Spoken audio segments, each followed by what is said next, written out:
وہ پچھلے 3 سال سے مسلسل خط لکھ رہا ہے، لیکن اس کے بدلے اسے ایک بھی جوابی خط نہ ملا۔ اس کے لکھے ہوئے زیادہ تر خطوط اس کے والد اور بیوی کے لیے ہوتے۔ یہ تمام خطوط یا تو ان تک پہنچتے نہیں یا پھر وہ اسے جواب نہیں دیتے۔ خیر، مگر آج پھر وہ اپنی اس ٹوٹی پھوٹی بوسیدہ میز پر بکھرے کرتاس پر سیاہی بھرنے لگا ہے، لیکن آج اس کے قلم سے سیاہی نہیں، لہو کی بوندیں گرنی تھیں، کیونکہ یہ خط اس کے دل کی طرح سیاہ ہونا تھا۔ آج بھی وہ ہمیشہ کی طرح سگریٹ جلانا نہ بھولا۔ یہ اس کی عادت تھی، جب بھی خط لکھنے بیٹھتا سگریٹ کا سہارا ضرور لیتا۔ اس کے ایک ہاتھ میں قلم جبکہ دوسرے ہاتھ کی انگلیوں میں سگریٹ تھی۔ اس کی بہت سی عادتیں اپنے باپ پر گئی تھیں۔ اس کی بیوی اکثر کہا کرتی کہ تم بالکل اپنے باپ کی کاربن کاپی ہو، لیکن جو تم نے ان کے ساتھ کیا کوئی بھی بیٹا ایسا نہیں کر سکتا۔ میں دعا کرتی ہوں ہمارا کوئی بیٹا نہ ہو، اگر ہو گیا تو یقین کرو وہ بھی تمہارے ساتھ ایسا ہی کرے گا۔ ماضی کی اس خوفناک جھلک نے اسے اندر سے جھنجھوڑ دیا تھا۔ اب اس چھوٹے سے کمرے میں آہستہ آہستہ سگریٹ کا دھواں بھر رہا ہے۔ اپنے ذہن سے ماضی کی یاد کو جھٹک کر وہ کرتاس پر جھک گیا اور اپنے والد کے نام خط لکھنا شروع کیا۔ پیارے ابا جان، مجھے اب تک وہ دن یاد ہیں جب آپ اینٹیں بنانے والے بھٹے پر کام کیا کرتے تھے۔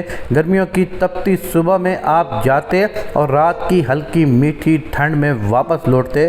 بھٹے پر کام کرنے کے باعث آپ کے ہاتھوں میں پڑے چھالے دیکھ کر اماں روتی اور ان میں سے رستہ پانی صاف کرنے لگتی۔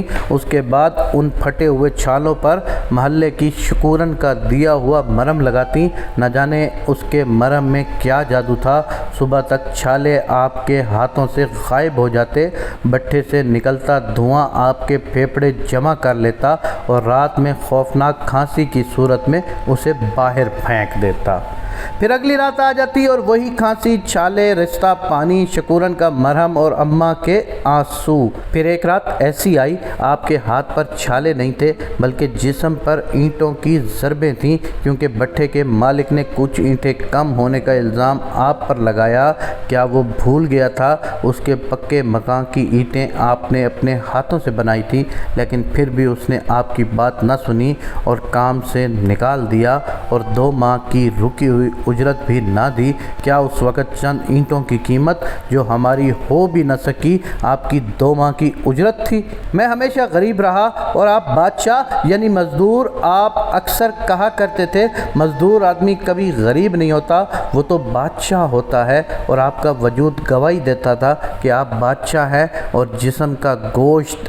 وہ چیخ چیخ کر کہتا تھا، ہاں میں بادشاہ کا گوشت ہوں۔ ابا، آپ بالکل ٹھیک کہا کرتے تھے، آپ نے ساری زندگی بادشاہت میں گزاری اور میں اتنا کما کر بھی غریب رہا۔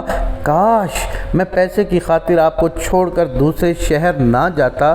جب میں نے اپنا گھر بنایا اس میں آپ اور اماں کو رکھ لیتا۔ میں پچھلے کئی سالوں سے آپ کو خط لکھ رہا ہوں، مجھے معاف کر دیں، میرے پاس لوٹ آئیں۔ اس چھوٹے سے کمرے میں آپ کے لیے بہت جگہ ہے۔ ابا، میں اسے بھی خط لکھتا ہوں آپ کی طرح، وہ بھی جواب نہیں دیتی، بالکل آپ کی طرح۔ اس نے مجھ سے کہا تھا میں اللہ سے دعا کروں گی ہمارا کوئی بیٹا نہ ہو، اور پھر اللہ نے مجھے بیٹا دیا اور وہ اسے مجھے دے کر چلی گئی۔ اب وہ بھی خط کا جواب نہیں دیتی۔ ابا، میں معافی چاہتا ہوں سب چیزوں کے لیے، بس آپ واپس آ جائیں، آپ کا گناہ گار بیٹا آپ کا منتظر ہے۔ خدا حافظ۔ اس نے خط لپیٹ کر لفافے میں ڈالا اور اس پر آخری نگاہ ڈالی، میز سے ٹکائی ہوئی اپنی بیساکھی اٹھائی اور اس کا سہارا لے کر باہر کی جانب چل پڑا۔ وہ ہمیشہ رات کو خط لکھتا اور اسی رات ہی پوسٹ کر آتا۔ اسے ڈاکخانے کا رستہ رٹ چکا تھا۔ منزل جب بھی قریب آتی اس کی آنکھوں میں آنسو بھر جاتے۔ منزل پر پہنچتے ہی وہ اپنی مطلوبہ جگہ پر پہنچ چکا تھا۔ ہاتھ میں خط لیے وہ اسے لیٹر باکس میں ڈال رہا تھا جب پیچھے سے کسی کی اسے آواز آئی، اوئے بوڑھے لنگڑے، تجھے کتنی بار کہا ہے رات کے اس پیر یہاں نہ آیا کر، یہ تیرا لیٹر باکس کسی دن اٹھا کر پھینک دوں گا۔ چل اب جا یہاں سے، تیرے خطوں کا کوئی جواب نہیں دے گا۔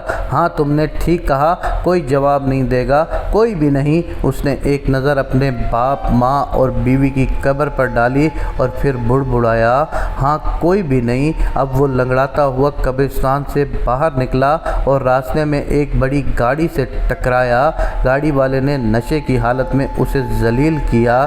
اس نے اندھیرے میں غور سے اس گاڑی والے کو دیکھا، یہ اس کا بیٹا تھا۔ ہاں میرا بیٹا۔ ماضی کی ایک اور جھلک اس کے سامنے لہرائی۔ ابا، تمہارا یہ لنگڑا وجود اب قابل برداشت نہیں۔